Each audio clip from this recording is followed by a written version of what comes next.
The doors to the Galactic Council chamber slid open with a soft hiss. Commander Jake Mitchell stepped inside, his boots making quiet sounds on the smooth floor. The room was huge, built for beings much larger than humans. The ceiling stretched up so high that Jake could barely see it. Giant chairs lined the walls, each one designed for creatures that towered over him. Jake walked forward. He was only 5 feet and 6 inches tall. In this room, he felt even smaller. The floor seemed to go on forever before him. His dark blue uniform was crisp and clean, but it looked tiny compared to the massive alien delegates already seated. As Jake moved toward the center of the room, something strange happened. The aliens stopped talking. One by one, they turned to look at him. The silence grew heavy, like a thick blanket falling over everything. General Zorth of the Vortakian Empire was the first to react. He was 10 feet tall with purple skin that looked like armor. His forearms tensed and his large yellow eyes widened. Jake saw Zorth's clawed hands grip the edge of his seat. Next to Zorth sat 3 Etherian diplomats. They were made of pure energy, usually glowing bright blue. But as Jake walked past, their light grew dim. They pulled back, their energy forms, shrinking away from him. On the other side of the room, 5 Draknari warriors stood at attention. They were known across the galaxy for their strength and courage. Each one was over 9 feet tall with thick scales and powerful muscles. But now Jake noticed them shifting into defensive positions. Their hands moved toward the weapons at their sides. Jake kept walking. He had expected some reaction, but not this level of fear. He had reviewed the files about each species before coming here. He knew their customs, their languages, their history, but he had not expected them to be afraid of him. Ambassador Nexus, the council leader, sat at the head of the room. Nexus was a tall, thin creature with silver skin and too many arms. His race, the coordinators, had run the Galactic Council for thousands of years. Nexus cleared his throat, a sound like metal scraping against metal. "Commander Mitchell," Nexus said, his voice echoing in the chamber. "Welcome to the Galactic Council. Please take your position." Jake nodded. "Thank you, Ambassador Nexus." His voice sounded small in the huge room, but it carried clearly. A platform rose from the floor near the center of the chamber. It was designed for human height, though it still looked tiny compared to everything else. Jake stepped onto it. Now he could see all the delegates better, and they could see him. The silence continued. Jake could feel dozens of eyes on him. Some delegates whispered to each other in their native languages. He caught fragments of words through his translator. Implant, dangerous, unpredictable, death world species. The Thrakani delegate, a warrior named Grax, leaned forward. His skin was black and covered in scars. 2 large tusks curved down from his mouth. "So this is the human," Grax said. His voice was deep and rough. "He is so small." "Size is not everything," replied Delegate Crix, a 6-armed spider-like creature. Her many eyes focused on Jake. "The humans defeated our fleets. 3 dreadnoughts destroyed, and they used primitive weapons to do it." Jake kept his face calm. He had learned that showing emotion could be seen as weakness by some species. But inside, he felt a mix of pride and concern. They knew about the battle 6 months ago. They knew what he had done. Ambassador Nexus raised one of his many hands. "Let us begin this session properly. Commander Mitchell, you are here to represent Earth in our council. Before we proceed with formal matters, please address the assembly." Jake took a deep breath. This was the moment he had prepared for. He looked around the room, making eye contact with each delegate. Some looked away. Others stared back with suspicion or fear. "Members of the Galactic Council," Jake began, his voice steady. "I stand before you today not as a conqueror, but as a representative of Earth. My people seek membership in this council, and we offer our cooperation to all civilizations present here."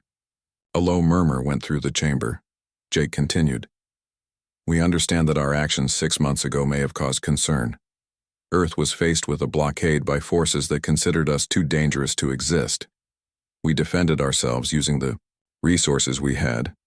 We did not seek war, but we were prepared for it. The Vortakian general shifted in his seat. Your tactics were unlike anything we had seen. Your ships should not have survived. Your weapons were outdated by our standards. Yet, you won. Jake nodded.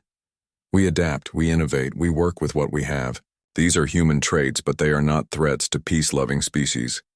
They are tools for survival. Delegate Crix clicked her mandibles. Survival by defeating superior forces. Survival by destroying those who oppose you. Is this the human way? No, Jake said firmly. The human way is to protect what we care about, to fight only when we must, to find solutions others might miss. We do not seek to dominate. We seek to coexist. The room fell silent again. Jake could see the delegates thinking, evaluating his words. Some seemed skeptical. Others appeared thoughtful. Ambassador, Nexus spoke again. These are promising words, Commander Mitchell, but words alone do not build trust. The Council must see proof of human intentions. Jake expected this. What would the Council require? Before Nexus could answer, Grax the Thracani, warrior, stood up. His massive frame filled that section of the room. In Thracani culture, we settle such matters through trial. Let the human prove himself in combat. Let him face our champion. The suggestion caused an uproar. Multiple delegates began talking at once. Jake heard words like unfair, tradition, and necessary mixed together in different languages. Jake raised his hand, waiting for quiet. When the room settled, he spoke clearly. I accept. The silence that followed was complete. Even Ambassador Nexus seemed surprised. Jake had just agreed to face a champion from a warrior race known across the galaxy. He was about to fight someone 3 times his size with natural weapons and strength that could tear apart metal. But Jake was not worried. He had faced impossible odds before, and he knew something about humans that these aliens were only beginning to understand. It was not about size or strength, it was about will, creativity, and the refusal to give up. The challenge is accepted, Nexus declared. Prepare the combat arena. The trial will begin at the next cycle. As the delegates began to leave, Jake remained on his platform. He watched them go, noting how they kept their distance from him. Some whispered among themselves. Others gave him long looks as if trying to understand what made humans so different. Jake stepped down from the platform and walked toward the exit. The doors slid open before him. As he left the chamber, he heard fragments of conversation. Did you see how calm he was? Humans are either very brave or very foolish. Perhaps they are both. Jake smiled to himself. Tomorrow he would show them what humans really were. For now he had a test to prepare for, and a galaxy to impress. 6 months earlier, Earth's solar system was under attack. Jake Mitchell stood on the bridge of the frigate Horizon, watching enemy ships block every exit route. The Alliance fleet was massive. 12 dreadnoughts, each one the size of a small moon. Hundreds of fighter craft swarmed between them like angry insects. Captain, they're demanding surrender, said Lucy Hayes, the navigator. She was young but sharp, with quick eyes that missed nothing. They say we have 1 hour to agree to their terms. Jake looked at the tactical display. The enemy had positioned themselves perfectly. Traditional military doctrine said Earth had 0 chance. The alien alliance had technology hundreds of years ahead of human science. Their shields could stop nuclear weapons. Their weapons could crack planets. But Jake was not thinking about traditional doctrine. He was thinking about survival. Tom, he called to the engineering station. Tom Bradley, his chief engineer, looked up from his console. Tom was older than most of the crew, with gray hair and steady hands. What do we have that works? Tom checked his readouts. Conventional missiles are operational. Kinetic weapons are ready. Our railguns are functional, but they're basically antiques compared to their technology. And their shields? Jake asked. Designed to stop energy weapons, lasers, plasma bolts. They're built for high-tech threats, Tom replied. Jake smiled. Not kinetic impacts? Lucy turned to look at him. Captain, you're not suggesting. I'm suggesting we use what they won't expect, Jake said. They've studied our technology. They know our capabilities. but they're thinking like advanced civilizations think. The bridge crew exchanged glances. They had all seen the enemy fleet. They all knew the odds. "Sir," said Lucy, "even if we damage one ship, there are still 11 more. Plus fighters." Jake nodded. "We're not trying to win. We're trying to survive, and to show them something they haven't seen before." He turned to face his crew.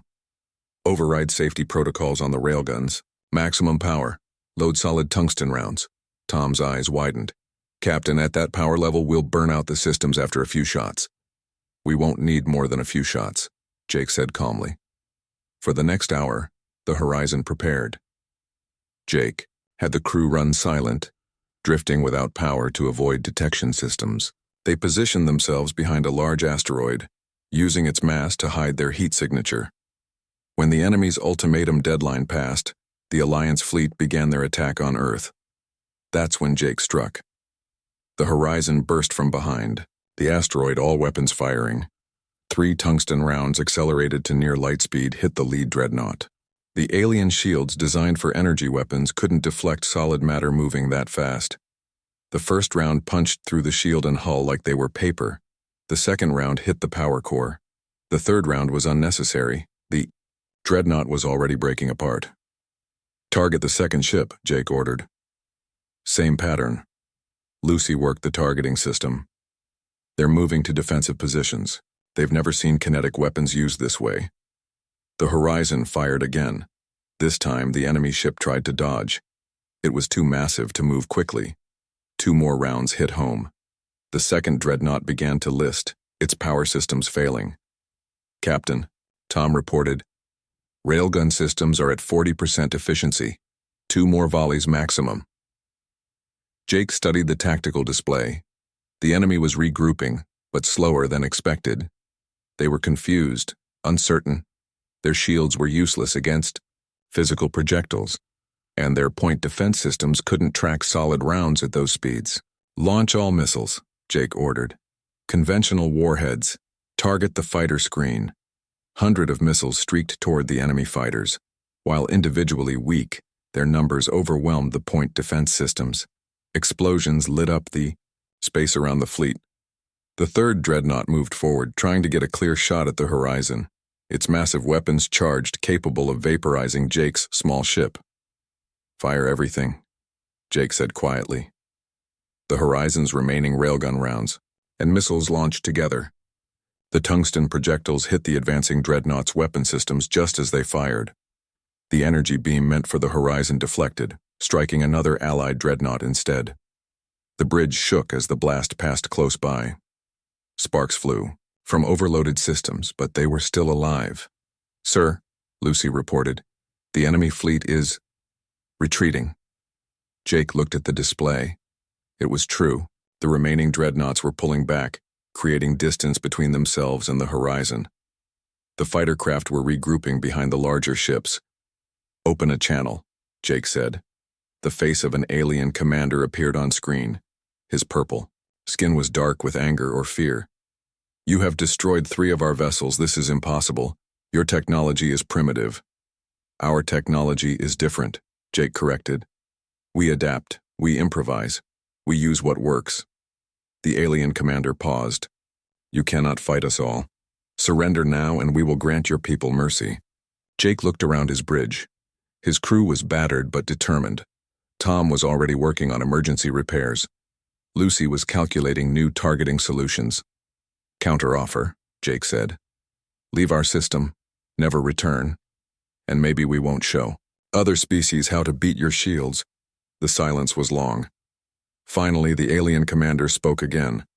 "This conflict ends now, but know this, humans. The galaxy will learn of your methods. Your reputation begins today." The channel closed. The enemy fleet withdrew beyond the solar system's edge. As soon as they were gone, Jake allowed himself to sink into his captain's chair. "Sir," Tom said, "all railgun systems are completely burned out. We have 6 missiles left if they had called our bluff." "They didn't," Jake said simply. "They couldn't risk it. They came here expecting a primitive species to surrender at first contact. They found something else entirely." Lucy was, checking communications. Captain, we're receiving messages from Earth Command and others. It looks like someone was broadcasting our battle to the galaxy. Jake nodded slowly. Good. Let them see what happens when you corner humans. Over the following weeks, messages poured in from across the known galaxy. Some species offered alliance, others asked for tactical advice. A few simply requested that humans stay away from their space. The Galactic Council, which had supported the blockade, suddenly found itself forced to reconsider. Species that had voted to contain Earth now worried about what humans might do if threatened again. Ambassador Nexus himself sent word. Earth would be invited to join the Council. Full membership, equal status. Jake stood on the observation deck of the space station orbiting Earth, looking out at the stars. Lucy joined him. They're all afraid of us now, she said. Fear is not respect, Jake replied. But it's a start. We showed them we don't fight fair. We fight to win.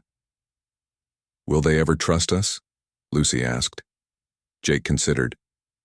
Trust comes with time. Understanding comes from interaction. Fear comes from the unknown. They don't understand humans yet. They don't understand how we think. And do we understand ourselves? Lucy smiled. Jake chuckled. Maybe that's the real advantage. We're still figuring out what makes us human. How can they predict us when we surprise ourselves? 3 months later, Jake received his assignment to represent Earth at the Galactic Council.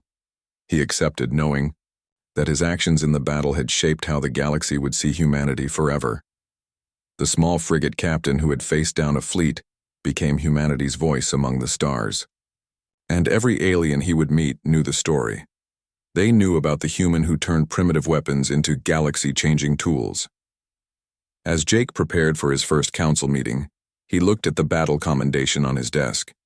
It read simply, "For innovative tactics and preservation of Earth's sovereignty."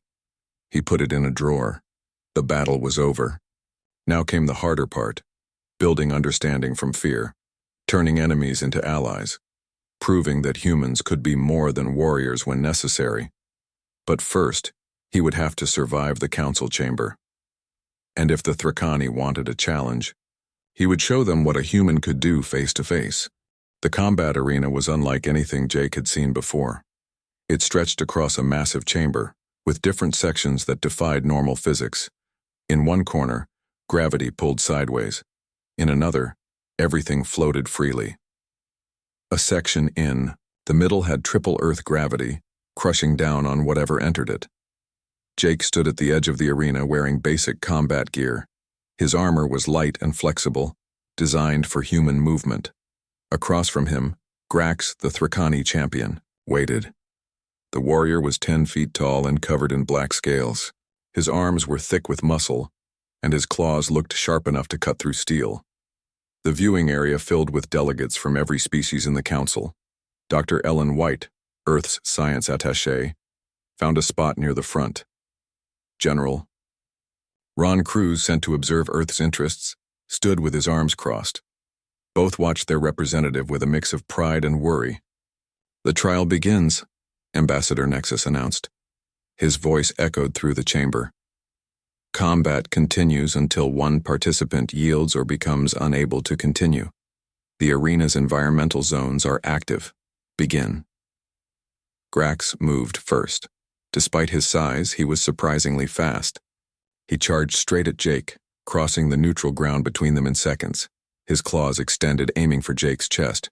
Jake dodged left, rolling across the smooth floor. As Grax passed, Jake grabbed the end of Grax's tail, something the Thracani hadn't expected. Jake used the momentum to swing himself around, landing on Grax's back. The audience murmured in surprise. No one had ever mounted a Thracani warrior before. Grax roared and bucked, trying to throw Jake off. But Jake had trained in rodeo back on Earth.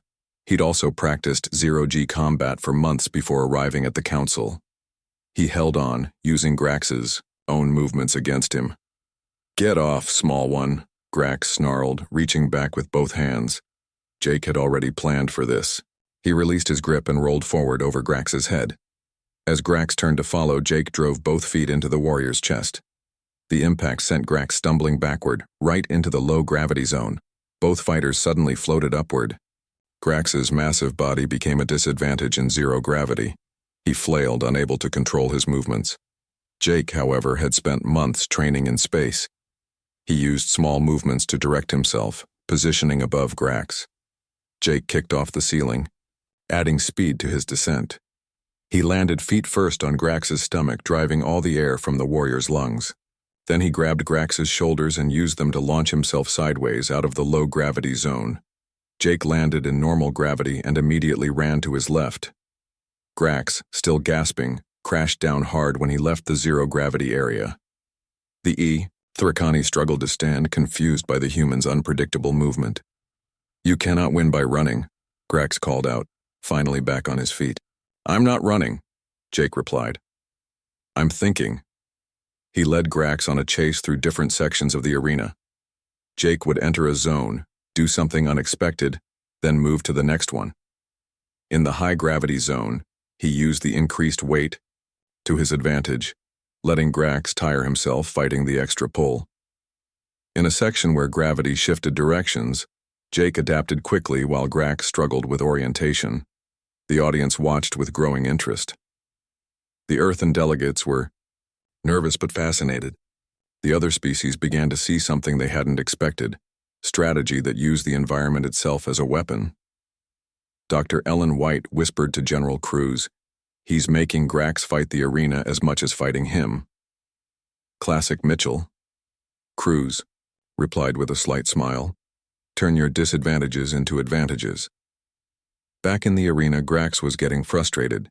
He had landed several glancing blows, but Jake's constant movement made solid contact difficult. The human seemed to know exactly where to go next, always staying just out of reach. Jake's plan was working, but he knew he couldn't keep running forever. Grax was strong and had stamina.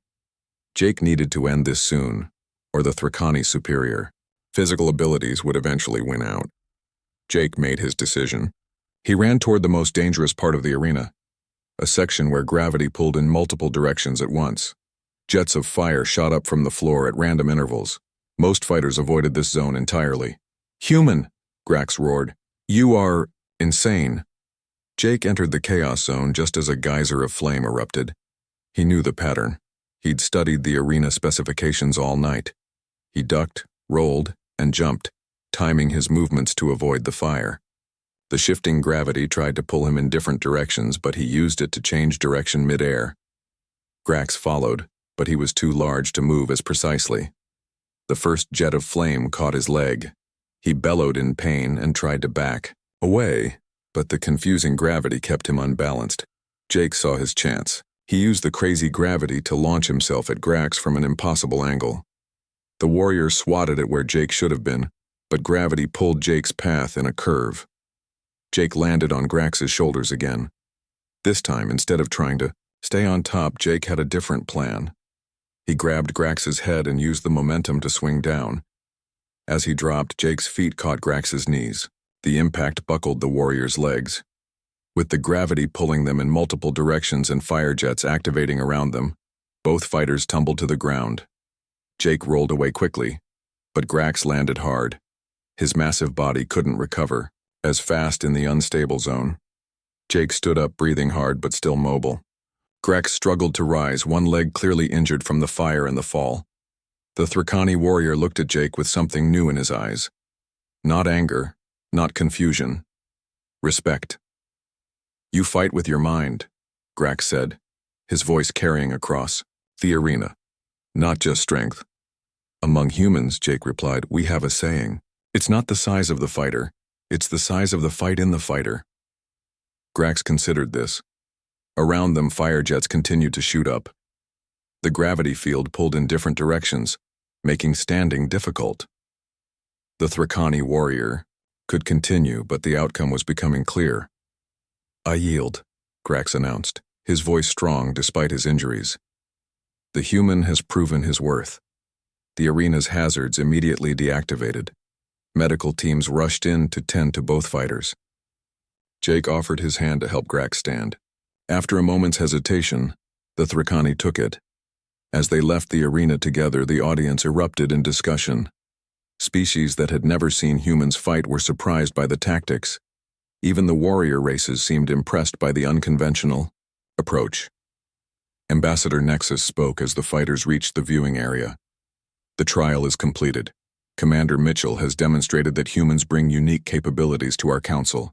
The combat was educational. Delegate Crix, the spider-like creature, clicked her mandibles thoughtfully.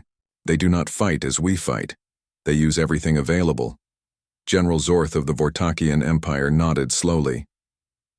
In our military academies, we teach set patterns, established tactics. This human uses chaos itself as a weapon. Jake accepted. A medical scan but waved off serious treatment. A few bruises and cuts were nothing compared to what could have happened. Grax's injuries were more serious but not life-threatening. The Thrikani medics worked on his burned leg while he spoke to Jake.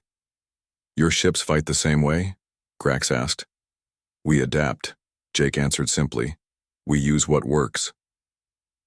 And if something doesn't work? Jake smiled. Then we find something that does. Dr. Ellen White approached them. Commander, that was incredible. The way you used the environmental factors. Basic human training, Jake said. Every environment can be used. Every weakness can become a strength. You just have to think differently. General Cruz joined them. The delegates are calling it human thinking. They're not sure if it's genius or insanity. Maybe both, Jake admitted. We'll let them decide. As the group talked, Jake noticed something important. The fear in the delegates' eyes had changed. It was still there, but mixed with curiosity now. The unknown was becoming known. The terrifying was becoming interesting. The combat trial was over, but Jake knew the real test was just beginning. He had shown them human physical capabilities. Now he needed to show them human diplomacy. The next session would determine Earth's actual place in the galactic community. But for now, Jake was content. He had survived the challenge. He had demonstrated that humanity belonged here, and most importantly, he had started bridging the gap between species that had feared each other. Tomorrow would bring new challenges, but today he had proven something important. Humans were not just warriors. They were not just destroyers. They were problem solvers. They were survivors. They were innovators. And the galaxy was beginning to see why that made them valuable allies, rather than just feared enemies. The council chamber hummed with quiet conversation as delegates discussed the combat they had just witnessed. Jake sat in his designated area, freshly cleaned and dressed in his formal uniform. His cuts had been treated, though a few bruises still showed under his collar. Across the room, Grax sat with his Thrikani delegation, his leg wrapped in medical bandages. Ambassador Nexus called for attention. The trial has concluded. Now we must discuss what we have learned. Delegate Crix was the first to speak. Her multiple eyes focused on Jake as she clicked her mandibles. Commander Mitchell's tactics were unlike anything in our military databases. We have thousands of years of combat records, yet nothing matches what we witnessed today. Jake remained quiet, waiting for the conversation to develop. He had learned that in these situations, listening first often provided more valuable information than speaking. General Zorth stood up, his purple armor reflecting the chamber lights. We analyzed your movements during the combat. Your response times suggest you processed environmental variables at speeds our computers struggle to match. How is this possible? Adaptation is built into human nature, Jake answered. We evolved on what you call a death world. Earth has many different environments: extreme heat, extreme cold, high gravity regions, underwater zones. Our ancestors survived by learning to adjust quickly. The Etherian delegates dimmed and brightened in what Jake had learned was their version of nervous energy. One of them spoke in a musical tone. But the quantum processors in your brain cannot exceed basic organic limitations. The calculations required for that level of environmental adaptation should be impossible.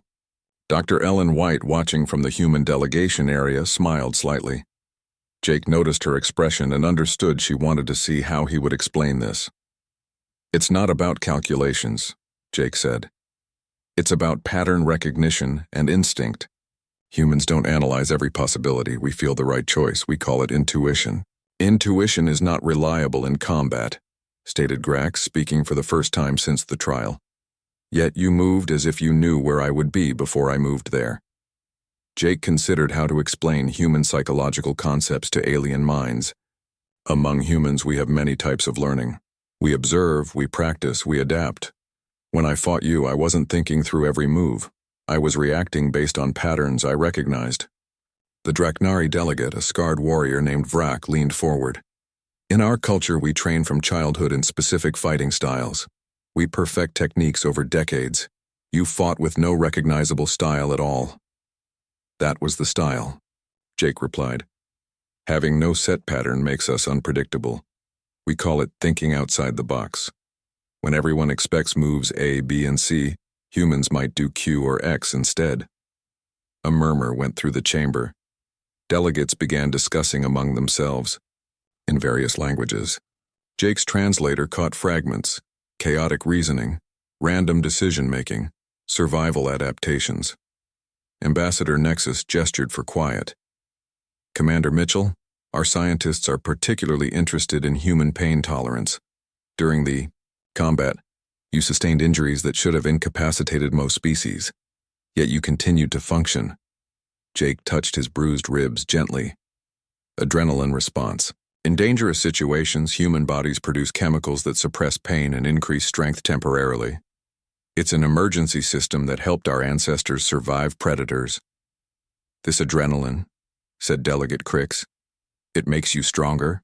Not exactly stronger, Jake explained. It makes us less aware of our limits. Humans can lift cars to save trapped family members during emergencies. We can run on broken bones if necessary. The strength was always there. Adrenaline just lets us access it. General Zorth consulted a data pad. Our medical teams report that human muscle fibers actually tear and rebuild stronger after stress. This seems inefficient. Short-term inefficient, long-term adaptive, Dr. Ellen White interjected from her seat. Jake nodded for her to continue. Human bodies respond to challenge by becoming better equipped for future challenges. We call it growing stronger through adversity. The room fell silent as delegates processed this information. Finally, Vrak the Draknari spoke again. These traits explain individual combat capability, but you defeated our fleet alliance with Po. Inferior technology. That suggests group coordination beyond individual ability. Jake smiled. This was closer to the heart of what made humans different.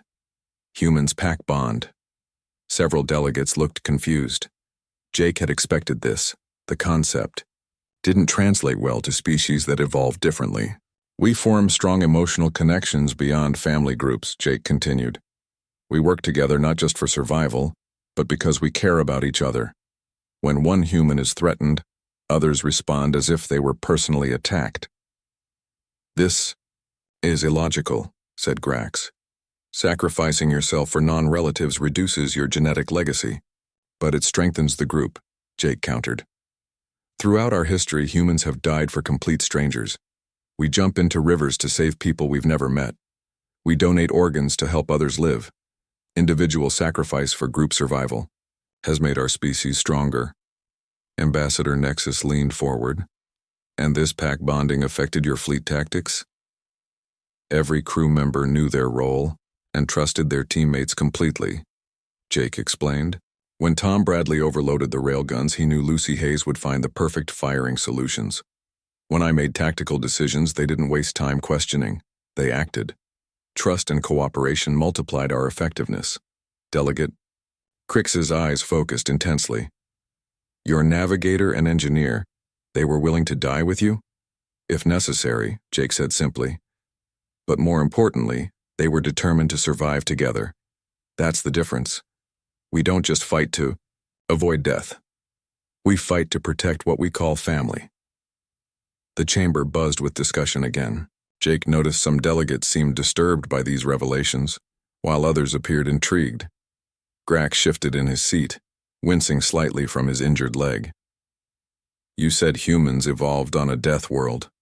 Define this term. Jake chose his words carefully. Earth has extreme weather, deadly predators, natural disasters, and diseases that have killed millions throughout our history. We survived by adapting to these threats. All species face environmental challenges, noted General Zorth. Perhaps not like Earth, Dr. Ellen White said, standing up. Our planet has more biodiversity than any other known world.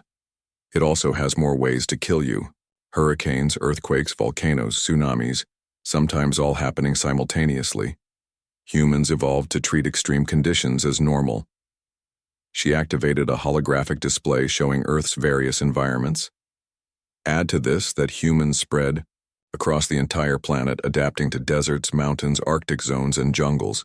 We became the only species that could thrive in any environment.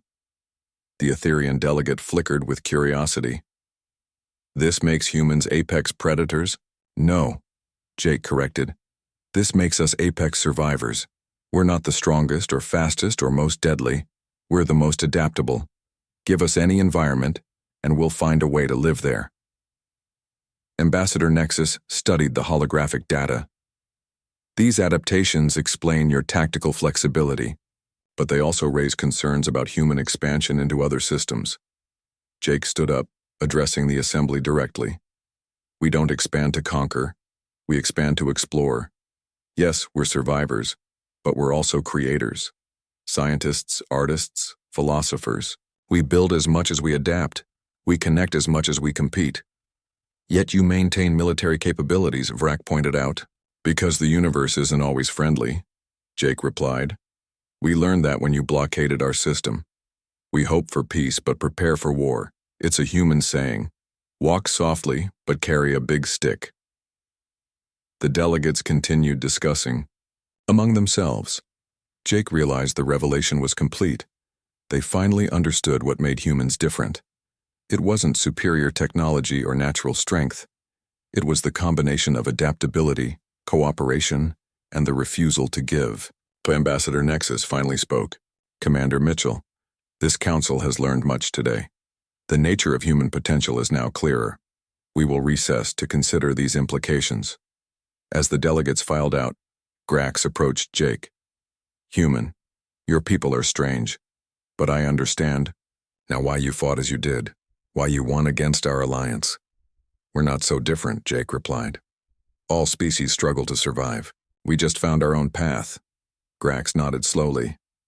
Perhaps, but I hope humanity's path leads to friendship, not conflict. Jake extended his hand, a human gesture Grax had seen during their combat. The Thrakani warrior took it, sealing an understanding between two very different species. As Jake left the chamber, he felt a mixture of relief and anticipation. The revelation phase was complete. Tomorrow would bring the real test, whether understanding would lead to acceptance and whether acceptance would lead to genuine cooperation among the stars. The galaxy now knew what humans were. The question remained, what would they do with that knowledge? The council chamber filled again after the recess. Jake noticed the atmosphere had changed. The fear in the delegates' eyes had shifted to something else, curiosity mixed with cautious respect. Instead of keeping their distance, several species had positioned themselves to better observe the human delegation. Ambassador Nexus called the session to order. This council has deliberated on the information revealed today. We now vote on Earth's status within the Galactic Council. Jake remained calm, though he felt his heart rate increase. This moment would determine humanity's place among the stars for generations to come. All in favor of granting Earth full membership status? One by one, delegates raised their voting appendages. The Vortakians voted first, General Zorth's 4. Arms rose in unison. The Draknari followed, with Vrak speaking as he voted. Humans have proven they understand both war and wisdom. They have earned their place here. The Thrakani delegation cast their votes. Grax stood despite his injured leg. Any warrior who can defeat me through cleverness rather than strength deserves respect. Humans belong in this council. Species after species voted in favor. Even Delegate Crix, who had been most suspicious, finally voted yes. Their adaptability could benefit us all, she said. Her many eyes focused on Jake. When the count finished, the result was unanimous. Earth had full membership in the Galactic Council. Ambassador Nexus announced the official decision. From this day forward, Earth holds equal status with all Council members. Commander Mitchell, do you accept this responsibility on behalf of humanity? Jake stood up. I accept, and I thank the Council for this vote of confidence. Earth looks forward to contributing to galactic peace and cooperation. The formal ceremony concluded, but Jake sensed the real work was just beginning. As delegates prepared to leave, several approached him directly. General Zorth was first. Commander, my military analysts want to study human tactical methods. Would Earth be willing to share training with Vortakian forces? We'd be honored, Jake replied. Perhaps we could arrange an exchange program. Our officers could learn from your traditional strategies, while yours could observe our adaptive techniques. Delegate Crix clicked her mandibles thoughtfully. Our science division has a proposal as well. Human biological adaptations could advance medical research across species.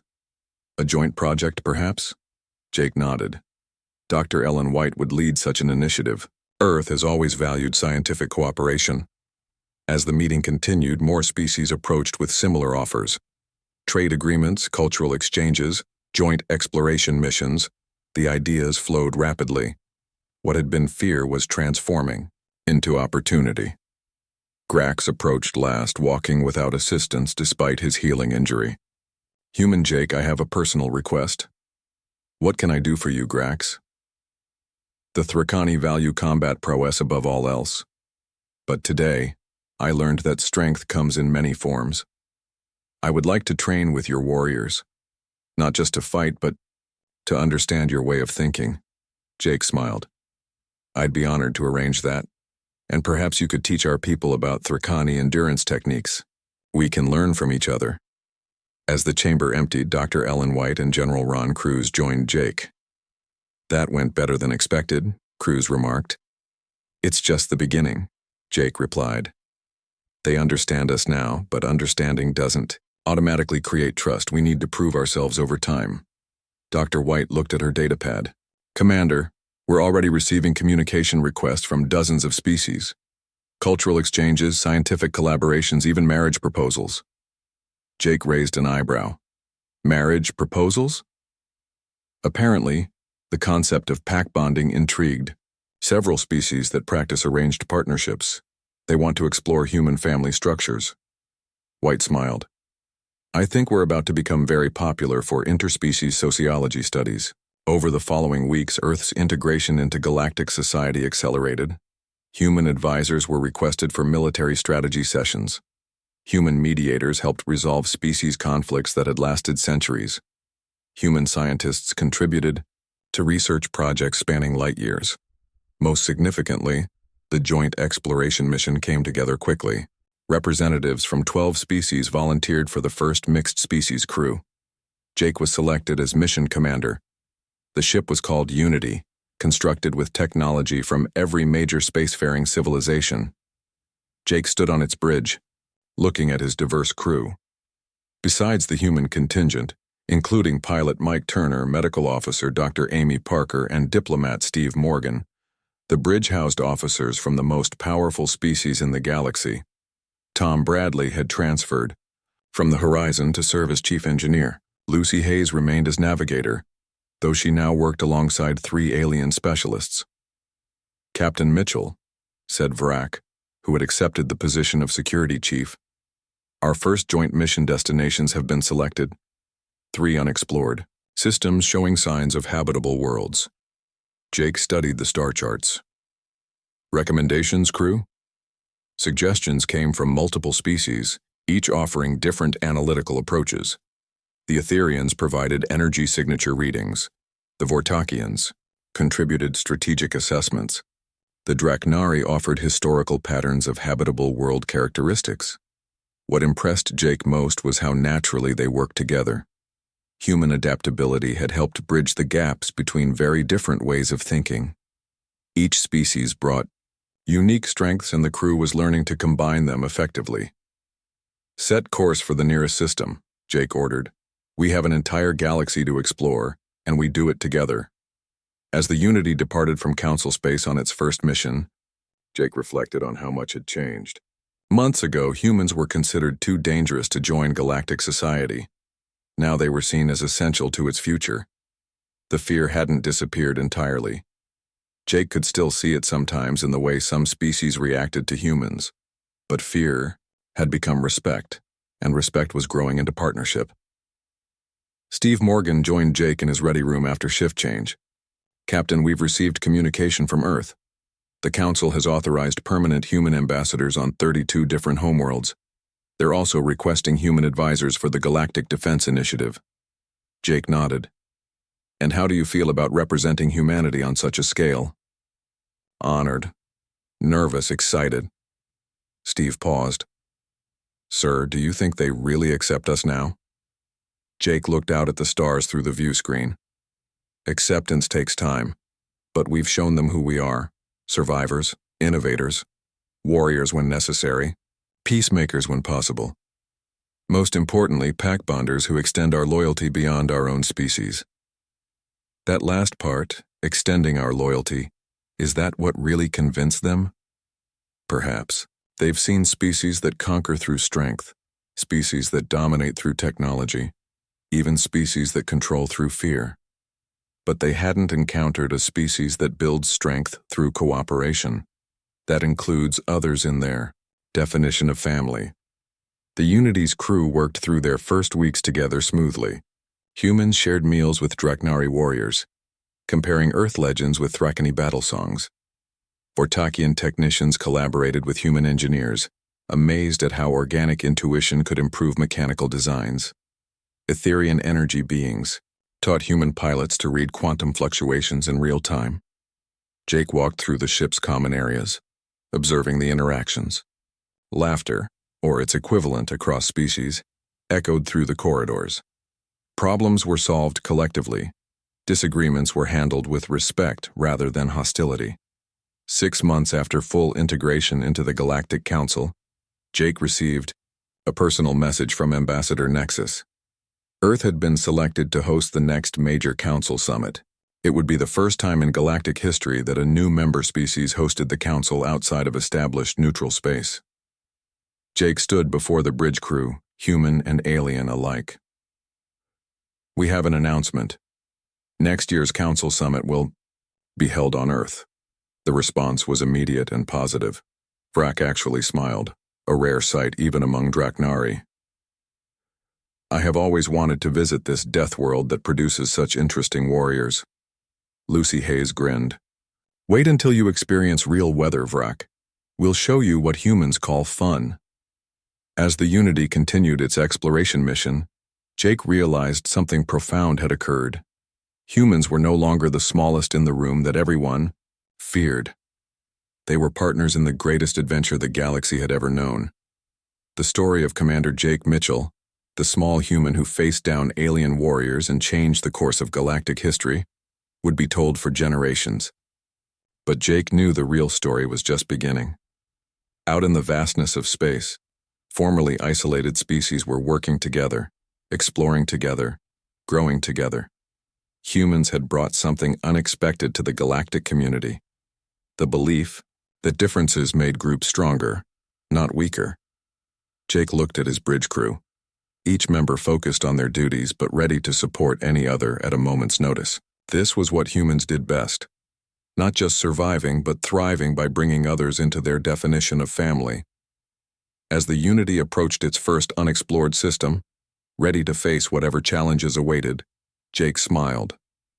The galaxy had learned what happened when you cornered humans. Now they were learning what happened when you accepted them, and that, he believed, would make all the difference.